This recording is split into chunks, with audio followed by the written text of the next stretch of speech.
Hey, what's up, guys? Welcome back to Guys at Magic. This is Hunter and David. Say what up, David. Yo, what's going on? We are back. This time we are doing the Doctor Who Precon upgrades, starting with the $100 upgrade to Masters of Evil. That is right. This is all about the villains of the Doctor Who series. We are taking a look at what we can do with the deck to make it better. David, you have the opportunity to make this deck better. However, before we get started with the deck itself, I just wanted to remind everybody that we did create a Patreon. That is right. We finally decided to do it. If you guys are interested in little bonus stuff that's not included here on the YouTube channel, check out our Patreon link down in the description below. You do not need to sign up. This is more than enough support, but if you wanted to support us just a little extra, check the link. So let's get into this video, David. Masters of Evil. Talk to me about the deck, what the commander is, and what direction you're taking it.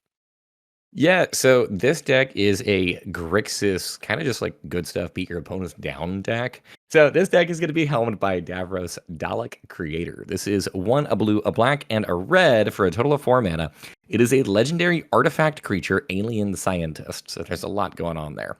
It is a 3/4 with menace and says at the beginning of your end step, create a 3/3 black Dalek artifact creature token with menace. Then each opponent who lost 3 or more life this turn faces a villainous choice. That means you either draw a card or that player discards a card. So this is a commander that really just kind of wants to be like a value engine for you. You want to be able to obviously get in for some damage, be able to hurt your opponents. This has that 3 power and it has menace, so he's actually pretty good at kind of like feeding into his own ability here. And then once you've been able to make a couple of the Daleks, they've got menace and they will also trigger off this. So it's going to be kind of like a mid-rangey, kind of go wide token theme, beat your opponents down, and then either draw a bunch of cards or make them discard their hands to just kind of like creep value over the course of the game. I like that a lot. It seems seems like a lot of fun. Yeah, I mean, straight out of the box, the deck is actually pretty cool. Turns out Daleks are actually pretty neat creatures. Sadly, I don't really know much about Doctor Who. I think I have seen like maybe 3 episodes in my entire life, and I don't think that they were chronological, so I don't think that helps me out at all. But I don't know. The deck is really cool. Yeah, Shane is our Doctor Who savant at this point. I know he'll even say like I am not, but he knows a lot more than we do. So take it for what it's worth. We're just talking about the cards, not necessarily the lore. Let's go ahead and move on to the additions of the deck, David. What are we adding in to make this deck a little spicier? So first off, I don't like people. I'm not very good at making friends. So we're gonna throw in Tier Grid, God of Fright. This is 3 and 2 black for a legendary creature god. It is a 4/5 with menace, and it says whenever an opponent sacrifices a non-token permanent or discards a permanent card, you may put the card from a graveyard onto the battlefield under your control. She's also got a back half, which is Tier Grid's Lantern, which is 3 and a black for a legendary artifact. You can tap it, and it says target player loses 3 life unless they sacrifice a non-land permanent or discard a card. And then you could pay 3 and a black to untap the Lantern. So both sides of this card are very impactful. If you've never played up against Terror Grid before, she's an incredible value engine, and it really synergizes with her commander. Not only can she proc it and has menace, so she's going to be able to hopefully get in for some damage, but if they ever do choose to discard cards, there's that real possibility that you're going to be able to just like reanimate whatever they discarded. So it's really going to incentivize them to just kind of like keep your hand big, nice, full, and just have you just draw cards. So she's wonderful in this kind of deck.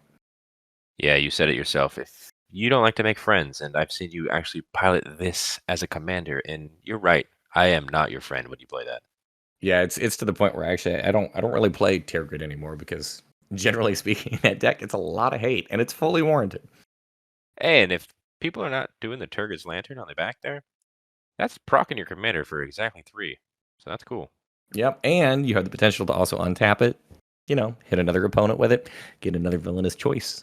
Also included here, we do have Waste Not. This is 1 and a black for an enchantment. It says whenever an opponent discards a creature card, you create a 2/2 black zombie creature token. Whenever an opponent discards a land card, you add 2 black mana to your mana pool. And whenever an opponent discards a non-creature, non-land card, draw a card. So same kind of thing here. It's just an extra value piece for your opponent's discarding things.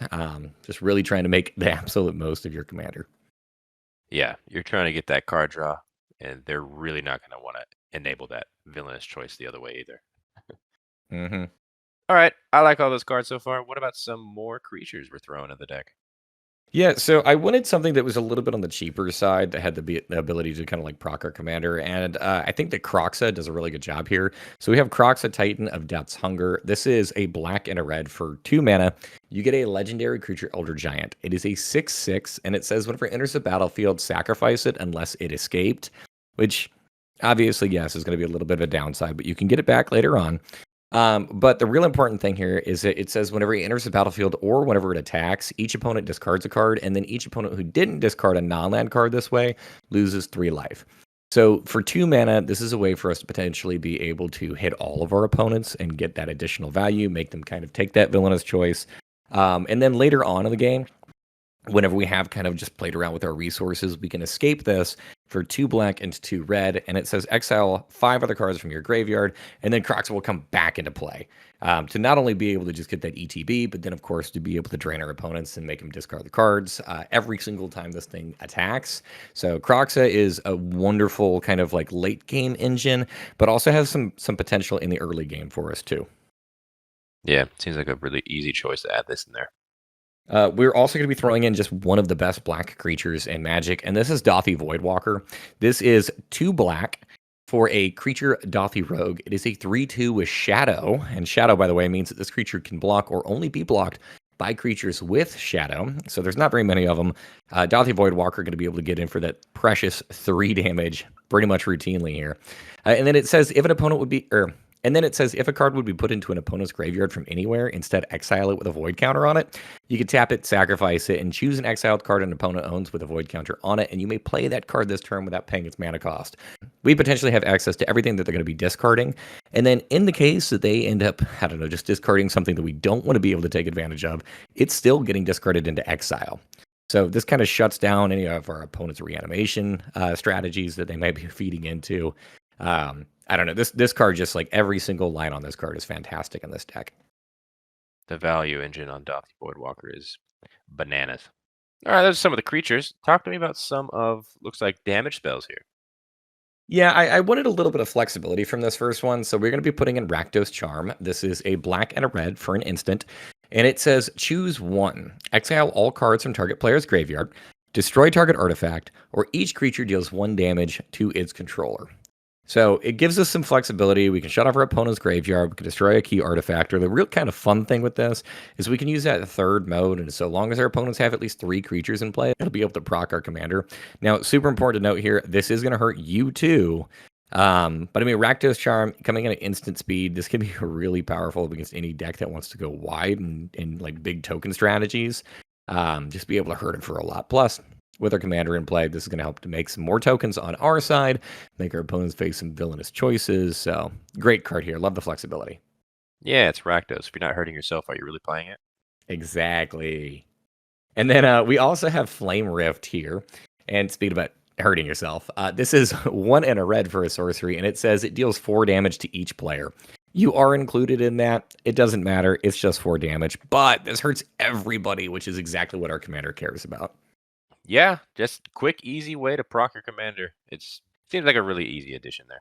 I do see some blue removal. What do we have here? We are going to be throwing Pongify and Rapid Hybridization both into this list. They're both single blue mana for an instant. Pongify says destroy target creature. It can't be regenerated, and its controller puts a 3/3 green ape creature token onto the battlefield. Rapid Hybridization says the exact same thing, but they get a 3/3 green frog lizard creature token instead of the ape. Single mana, instant speed, removal. I mean, if our opponents aren't discarding their things, I want to make sure that their things are just going to die. So yeah, I love both of these cards. Yeah, it makes me sad, but if I'm the opponent, I'd rather have the frog lizard Over the ape? over the ape. All right, all right. Finally, David, is this an alternate win con? I mean, let's be real. This is a Grixis deck, and I feel like it wouldn't be me playing it if we didn't include this. Plus, this is just like even more so on flavor for this deck. And this is going to be Torment of Hellfire. It is X and 2 black. It's a sorcery. It says repeat the following process X times. Each opponent loses 3 life unless that player sacrifices a non-land permanent or discards a card. In late game, this just kills your opponents. In like the mid game, it deals a ton of damage, procs your commander, and then hopefully also makes him sacrifice a bunch of things. So this card is fantastic. I don't know. At this point, if you're watching one of these precon videos and the deck is black, and I'm the one doing the upgrade, I feel like there's probably like a 70% chance this is making the list. I have a few copies of these in my own personal decks. Everything that runs black. This is definitely one of those cards you're like, all right, game's over. So I understand it. Yeah, and worst case scenario here, even if it doesn't mean game over, you're gonna have three opponents have some villainous choices, which means Tournament of Hellfire, even if it doesn't kill your opponent, is also gonna make them either discard a card or you're gonna draw a card. Yeah, that's true. And finally, David, I do remember when we were doing these upgrades, you had mentioned to me that you were not the biggest fan of this mana base in this specific deck. Go ahead and talk to me what you're doing to the mana base itself. Yeah, I'm not gonna lie. I think the deck is really cool. I think that overall, like the flavor of this is really unique. And I don't know, the same thing whenever it came to like the Warhammer or the Lord of the Rings precons. I feel bad taking cards out of these decks because I feel like these decks are really meant as like a love letter to their respective fandoms. So I don't like removing like the key cards because I know that people are gonna find them like really cool and unique. Um, so looking over the mana base, I was actually pretty stoked to see that the mana base for this deck is complete and utter garbage. So it gave me an easy lane for me to be able to improve an aspect of the deck without necessarily having to remove some of the cool cards that I think people are going to be excited to play with because nobody's going to be excited for the lands that come with this precon. Yeah, I know what you mean about not taking apart decks that are just like a love letter to fan bases. Like you mentioned before, the Warhammer decks, I feel the same way. You get these really awesome artwork from the world that they're from, and it's just like, oh, it hurts me to take these out. But yeah, I get it. Yeah, so to kick this off, we're going to be throwing in all three of the applicable pathway lands. So Blightstep, Clearwater, and Riverglide pathways. So the pathways, you can have them enter on either the front or the back half, and then either of those sides will tap for one of the specific colors of mana that these cards can produce. However, they give you a little bit of flexibility. For example, the Blightstep pathway, with that one, if you need a black source, you have a black source, and if you need a red source, you'll have a red source.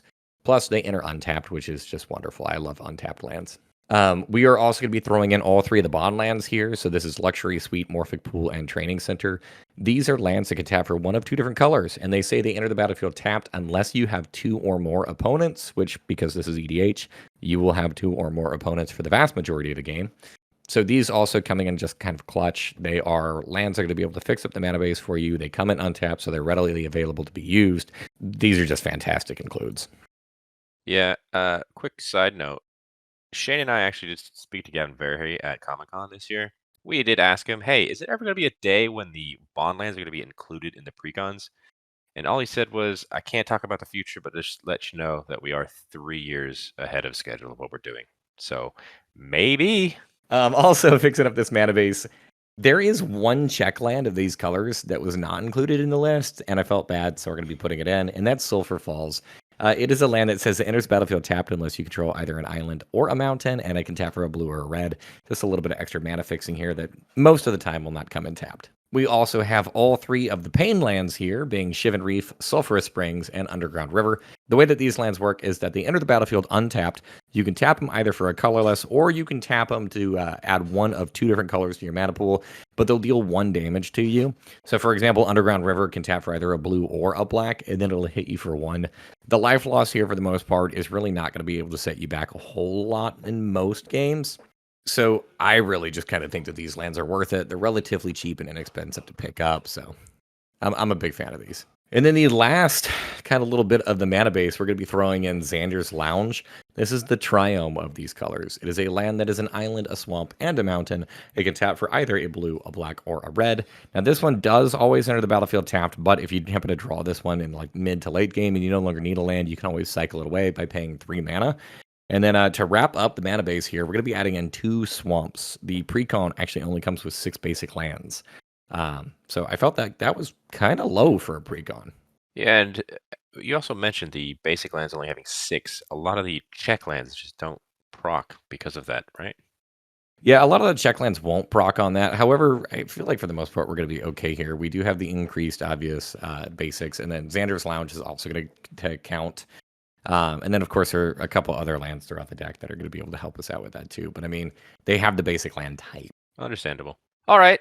I can totally understand why you changed all the mana base to make it even better. Makes the deck even smoother. I can't wait to see you play this deck, but this is the sad part. It's time to remove some of the cool cards we talked about not enjoying to remove. So what are we removing from this deck? Well, we're going to talk about 8 cards that were kind of difficult for me to remove, and then lands that are just going to be bad. So let's talk about some of those 8 first. The first card here is Weeping Angel. This is 1, a blue, and a black for an artifact creature angel alien. It is a 2/2 with flash, first strike, and vigilance. And it says whenever an opponent casts a creature spell, Weeping Angel isn't a creature until end of turn. It also says if Weeping Angel would deal combat damage to a creature, prevent that damage, and that creature's owner shuffles it into their library. This is a really unique magic card. I actually really do kind of like the effect. I just don't like giving my opponents the ability to interact and mess with my stuff. And I feel like most of the time they're going to play a creature during main phase 1 to be able to just kind of like neutralize this. So this is a card that I think it reads really cool, and I love the design of it, but I think that it's going to be doing its thing one time, and then my opponents are just like never going to actually let me interact with this again. Yeah, I feel that way. I feel like you're going to flash it in to do that one cool thing one time. It's going to pop something back to their owner's library, and it's going to be sitting on the field, and then they're going to cast something. It's going to disappear, and then it's just gone. Yeah, I mean it is a very cool card. It's just I don't know. I felt like it was a little odd in this list. It's like this is like a 3-mana kill spell with I guess a potential upside, but I just don't like giving my opponents an option to like mess with me. Next up, we have Vizsla Turlo. This is 3 and a black for a total of 4 mana. It is a legendary creature rogue. It is a 2/5, and its first ability says deal with the Black Guardian. That says whenever this enters the battlefield, you may have an opponent gain control of it. If you do, it's goaded for as long as they control it. It also then says at the beginning of your end step, draw a card, and then lose life equal to the number of cards in your hand. And this has Doctor's Companion. 4 mana for this kind of effect is it's unique. It's kind of cool. This is never actually going to like proc our commander. It just kind of like I don't know. This is a card that like it's going to be able to drain our opponents, but it's also having them draw cards. So I'm not a fan here. As the stats being a 2/5, it doesn't seem very impactful either. Yeah, I don't really think that it's designed to be super impactful. My worry here is just like you're going to cast this, it's going to enter the battlefield under an opponent's control. Opponent A, who you just gave this to, is going to look over at opponent B and say, "Hey, do you want to be friends? I'll swing this at you," and then like you'll just block it and it'll die and it doesn't do anything. True. We've all been there. And I mean, worst case here too is that, like it is actively drawing your opponent cards. Next up, we have Vashta Nerada. This is 2 and a black for a total of 3 mana. It is a creature alien horror. It is a 1/1 with shadow and indestructible. And it also has more, but it says at the beginning of each end step of a creature died this turn, put a +1/+1 counter on Vashta Nerada. I don't like little creatures that grow to big creatures, even though this is a big creature that's kind of difficult to deal with and get rid of. It's going to be able to proc your opponent. It's a cool card. Dauthi Voidwalker is just a million times better than this, even whenever this thing is like at its absolute peak. So I'm just kind of replacing it for an upgrade. Auton Soldier is 4 and 2 blue for an artifact creature alien soldier. It is a 0/0 that says you may have it enter the battlefield as a copy of any creature on the battlefield, except it isn't legendary. It is an artifact in addition to its other types, and it has Myriad. So there's a lot going on here. This deck kind of has like a sub theme of wanting to clone stuff, which is cool. Generally speaking, though, clones are really only going to be as good as the best thing that's in play. And coming in at 6 mana, it's kind of on the more expensive side. I just feel like you're going to want to play this, and then that's just going to, I don't know, proc a board wipe from that point. So I want to drop the mana curve a little bit, and I don't know, there's going to be games where this just sits in your hand because you don't have a feasible target. Yeah, for 6 mana, I totally understand why you're cutting this card. I mean, it does have Myriad, which is pretty cool, but again, 6 mana just to hopefully copy something very cool. Yeah, I see why you cut it. Yeah. And then these next cards, I don't know. I'm going to get flack for this because somebody's really going to want to care about these. The first one here is the Master Mesmerist. This is 2, a blue, and a black for a legendary creature, Time Lord Rogue. It is a 3/3 that has an ability where you can tap it, and it says target creature an opponent controls with power less than or equal to the Master's power gains Skulk until end of turn. Goad it. It also says whenever a creature with Skulk deals combat damage to one of your opponents, put a +1/+1 counter on the Master and draw a card. So it slowly gets bigger. However, it does have to tap. It's really slow to start. I'm just not really a big fan of this. This is a card that has to be in play for a number of turns in order for it to be impactful. Um, just not really what I'm looking for here. And then somebody in the comments helped me. I'm assuming that this is the same person, but we're also going to be cutting the Master formed anew. So I'm assuming for the Doctor Who people, the Master is just like a reoccurring villain because there's like 4 of them in this deck. Gotta be. Anyways, this one is a blue and a black for a total of 2 mana. It is a legendary creature, Time Lord Rogue. It is a 0/1 with Body Thief. It says whenever you cast this spell, you may exile a creature you control and put a takeover counter on it. You may have the Master formed anew enter the battlefield as a copy of a creature card in exile with a takeover counter on it. I think that this would be a really cool commander, but in this kind of deck, you're not really actually doing a whole lot. You're creating an additional copy of like your best thing, so it's a clone that has a little bit more limited range than some of the other ones that are already included here. So just kind of same logic whenever it comes to most of these cards. It's only as good as the best thing you got, and in this case, you're getting rid of the other thing. I can see why you've taken out these masters. They don't really go with the theme of the deck that you wanted to do. So, yeah, I can see Yeah, it. we just want to hurt people. We don't want to You copy just stuff. you just want to hurt people, don't want to copy. I totally get it. What are some of the sorcery or instants you've also taken out? We have 2. The first one here is Hunted by the Family, which is 5 and 2 blue for a total of 7 mana, and it gives some like Stephen King vibes. It's a sorcery that says choose up to 4 target creatures you don't control. For each of them, that creature's controller faces a villainous choice. That creature becomes a 1/1 white human creature and loses all abilities, or you create a token that is a copy of it. Both of those abilities there are pretty cool. The only downside is you're never going to cast this card because it costs 7 mana. We're going to cut it just based off of that. It is still somewhat restrictive. It gives your opponents the opportunity to still be able to like do things and manipulate what your card is doing because they're going to get that choice. They're going to choose the one that is best for them. So I don't know. I'm not a big fan of this. I don't like giving my opponents choices, and I most certainly do not like 7 mana. 7 mana is a bit too steep for my liking as well. Yep. And then don't blink on this next card. This is 1 and a blue. It is an instant, and it says until end of turn, if one or more creatures would enter the battlefield from exile or after being cast from exile, their owner shuffles it into their libraries instead, and it has a cycling of 2. This card is included in this precon because our opponents care about suspend. Yeah, there's the suspend deck with the timey wimey. There's also another deck that cares about casting things from exile. Yeah, So this I get why this is in.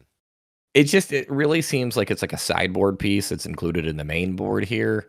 I get that yes, that like it shuts down the other precon strategies, but my thought also just kind of being, counterspell does this too. Yeah, it definitely does. So I don't know. I'm not super high on this. I think that if you sit down at a table and you're not actually playing up against just like Doctor Who decks, this card is just going to be a dead card in your hand, which is why it has cycling, but you don't want to include a card because it has cycling. I totally understand that. And All right. finally, we did talk about all of those lands you added. We obviously are cutting some lands that were a little worse in your opinion. Talk to me. All right. So the first 2 cards we're going to be cutting are Canyon Slow and Fetid Pools. These are lands that do have the basic land types on them. For example, Canyon Slow is a swamp and a mountain. It can tap for either a black or a red. They always enter the battlefield tapped, and then they have a cycling of 2. I don't like cards that enter the battlefield tapped. There's two of these. There's the red black one, and then there's the blue black one. I am not a fan. We're also going to be removing one of the new cards. This is Gallifrey Council Chamber. It is a legendary land, and it says whenever it enters the battlefield, surveil 1. It can tap for a colorless, and it also says you can tap to add 1 mana of any color. Spend this mana only to cast Time Lord or alien spells, or activate the ability of a Time Lord or alien. This deck does have, obviously, a couple of Time Lords, but not many. And then the deck more so has aliens. But we've also got a lot of other spells in this as well. There's a lot of artifact creatures in this list.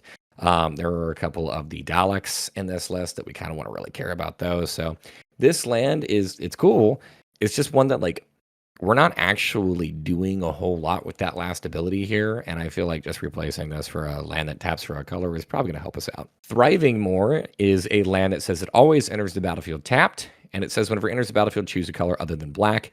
Thriving More can always tap for a black, and then it can tap for the other color that you chose as well. I don't like these cards just generally because I feel like they're kind of a pain in the butt to keep track of. It's just one extra thing that you have to remember over the course of the game. And then also, I mean, it comes in tapped, which is like another huge negative against any land that I put in a deck. Creeping Tar Pit and Lava Claw Reaches are both getting removed here as well. These are both man lands. Creeping Tar Pit says it always enters the battlefield tapped. It can tap for either a blue or a black, and you can pay 1 a blue and a black to have it become a 3/2 blue and black elemental creature until end of turn. It can't be blocked this turn, and it is still a land. This one at least has the ability to proc your commander if you have absolutely nothing else going on. But seeing as how your commander is pretty good at drawing cards, you should have other things going on. And then Lava Claw Reaches, same kind of thing here. Enters the battlefield tapped, can tap for either a black or a red. And you can pay 1 a black and a red. And until end of turn, it becomes a 2/2 black and red elemental creature with pay X. This creature gets plus X plus O until end of turn. It is still a land. It is a land that comes in tapped that can become a creature for a lot of mana, and for even more mana, you can have it proc your commander. I don't want to spend my turn on a Lava Claw Reaches. We are also going to be cutting Sunken Hollow and Smoldering Marsh. These are lands with both of the basic land types. So Sunken Hollow is an island and a swamp. Smoldering Marsh is a swamp and a mountain.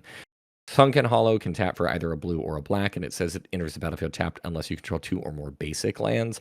And then Smoldering Marsh also has that enter the battlefield tapped unless you control 2 or more basic lands, but this one can tap for either a black or a red. The Precon has 6 basic lands out of the box. These cards are always going to be coming into the battlefield tapped. Holy tapped, Batman. That's a lot of tapped lands. It is a ton of tapped lands, but that's okay because we're not done. Okay, continue. We also are going to be removing all 3 temples, Temple of Deceit, Temple of Epiphany, and Temple of Malice. These lands state that whenever they enter the battlefield, they can scry 1. They can tap for 1 of 2 different colors, respectively, but they always enter the battlefield tapped.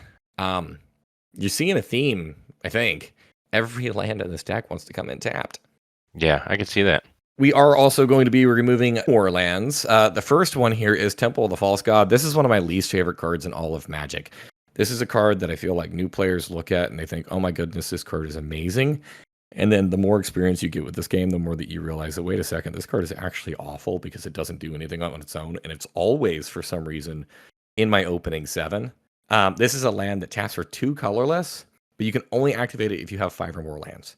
So what this card actually says is sit around, don't do anything, and really get frustrated until you get a 5th land. Another one of the lands that I'm going to be cutting here is River of Tears. This is a land that it doesn't enter tapped. However, you can tap it for a blue, but if you played a land this turn, you actually tap it for a black instead. I don't like this land because it's one more like little thing that I have to kind of keep my eye on, and it messes me up whenever it comes to my own sequencing. So there's a really good chance here that I will need that blue mana, play a land, not thinking about it, and then just like lock myself out of a color. I don't know. It's just it's part of me being me and the fact that I know that I'm gonna miss this. Yeah, I feel like it's wants to be flexible, but it's also puts you in a box of having to tap for a blue before you play a land. Yeah, we don't want to be put in a box. It's interesting. And then the last card we're going to be removing here, it's actually a brand new land, and I think this one is a really cool card. I'm really happy that they printed this. I just wish that they did this like, I don't know, 2-3 Commander Precons ago. We move at such a cyclic rate now, so that this was included in the Eldrazi Unbound Precon. This is Ominous Cemetery. It is a land that does not enter tapped, and it can tap for a colorless. It also has an ability where you can pay 5 mana, tap it, and exile this land, and target creature's owner shuffles it into their library. So it is shuffle-based removal stapled onto a land, which is really, really cool. This is, however, a 3-color deck. We need to be able to make sure that we are hitting all of our colors of mana. So I want to guarantee that, and with this tapping for only a colorless and being really expensive on the removal aspect of things, I decided to cut this. Yeah, with those 3-color lands, I totally agree with you. You gotta add as many colors as you can. You gotta be stingy with your colorless mana. Yeah. If you are, however, somebody who plays colorless decks, this is honestly probably an auto include though. This is fantastic, and colorless decks already really struggle with removal, and this having such a powerful removal stapled onto it, this card is really cool. But is that it? Is that all the land changes? That is it. That's all the changes. That's all the changes. Perfect. Talk to me now. We give you $100 for these videos to add to make the deck even better. What is the total amount of money that you spent on all those additions?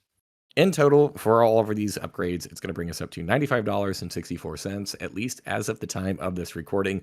And a little bit of a disclaimer on there with all of these, all the time. We know prices are going to be able to fluctuate. Some prices, some decks like really kind of move all over the place. So I promise it is under $100 at this very moment. In a week from now, I don't know. By the time that this video gets pushed, I don't know. It should Yeah, who hopefully still knows? be around this range. It should be. Yeah, you made it underneath 100. Did get up to it directly, so shouldn't fluctuate too much. So we'll see.